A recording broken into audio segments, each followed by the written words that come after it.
Safe, wearing appropriate PPE, which is gloves and protective eyewear. We're going to be performing a secondary survey on this patient. During our primary survey, we have completed all our vital signs, so we're going to repeat those.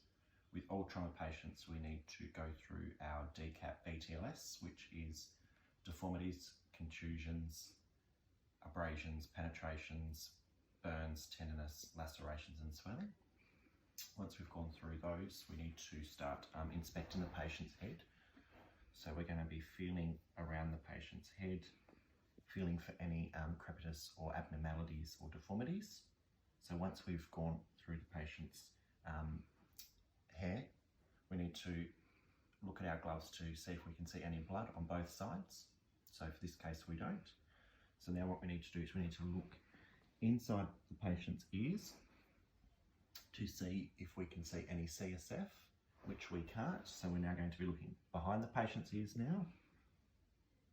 So when we're looking behind the patient's ears, we're looking for any bruising, also known as battle signs. We're looking around the patient's eyes for any bruising as well, or raccoon eyes. So we now need to inspect and palpate the patient's facial area. So we're just going to come over the patient's forehead, feeling for any abnormalities or deformities. Around the patient's nose and their mandible. So everything seems intact there. We now need to look inside the patient's nose for any CSF.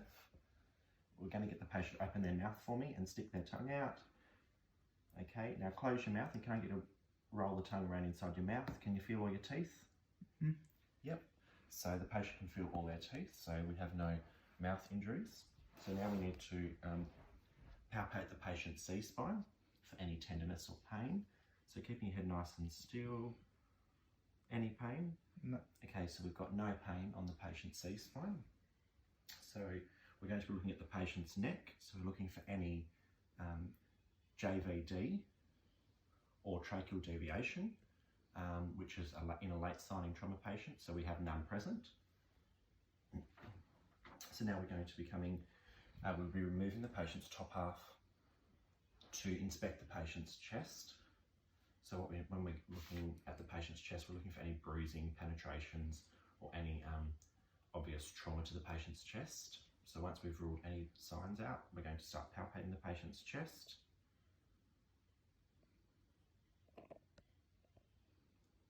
So we have no abnormalities or deformities detected on palpation. So now we need to start auscultating the chest. No crepitus was noted either on palpation.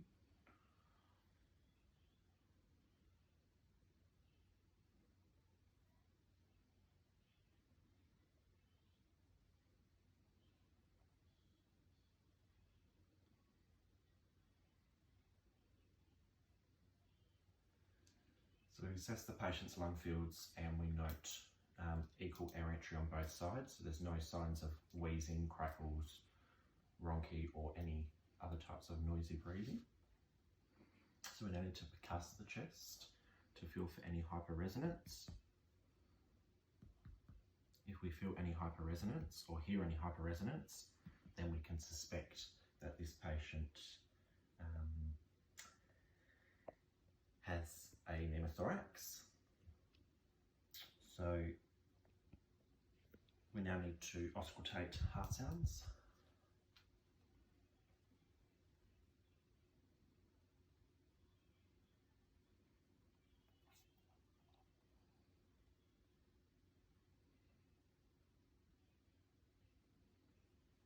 So we have good heart sounds, they're not diminished, so we can rule out a cardiac tamponade in this case.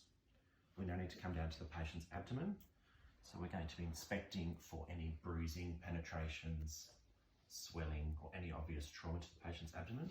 So once we've done that, we're going to start palpating the 4 quadrants, starting on one side, working our way over.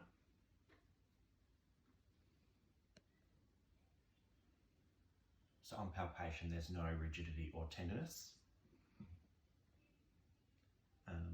and no obvious signs of swelling. So we're now going to inspect and palpate the patient's pelvis. We're feeling for any abnormalities in the patient's pelvis, which we can't feel any at all. Any pain there, sir? No. No. Okay, so we have no pain on the patient's pelvis. So have you been incontinent at all? No. No. Any prior prisons, so erections at all? No. Okay, so and any pain between your scrotum and your anus at all? No, so we've got no pain. So now we need to start assessing the patient's upper extremities. So we're going to be feeling right down the patient's arm, feeling for any abnormalities or deformities, which we have none. You wriggle your fingers for me. Yep. So we're now going to be doing the same on the opposite side. That's it, wriggle your fingers for me, that's it. Alrighty, and I'll get you to hold my hands and squeeze them. Yep. Okay, so we have equal grip strength on both sides. So we're now going to be coming down to the patient's lower extremities. So we're going to be feeling for any deformities or abnormalities. No. And coming on the opposite side. No. Okay, can you wriggle your toes for me? Yep. And push against my hands. Yep. And pull up. Perfect. Okay. And then we'll quickly assess the patient's capillary refill, which is less than 2 seconds. So now we need to start log rolling the patient. So normally we would have possibly 3 people to assist. We'd have one at the head and we'd have 2 assist in rolling. For this case, we'll only have myself. So pop your arm up and I'm just going to roll you towards me there, sir. So we'll roll on 3, 1, 2, 3. That's it. Alrighty, so now we're going to be feeling down the patient's spine for any pain or tenderness on the spine. Coming right down to the patient's coccyx. Now we're going to be assessing the patient's bottom for any abnormalities there. So we've got none, so now we can log roll back. Okay, so we've logged back. So now we're going to be determining whether we need to transport this patient to hospital or not.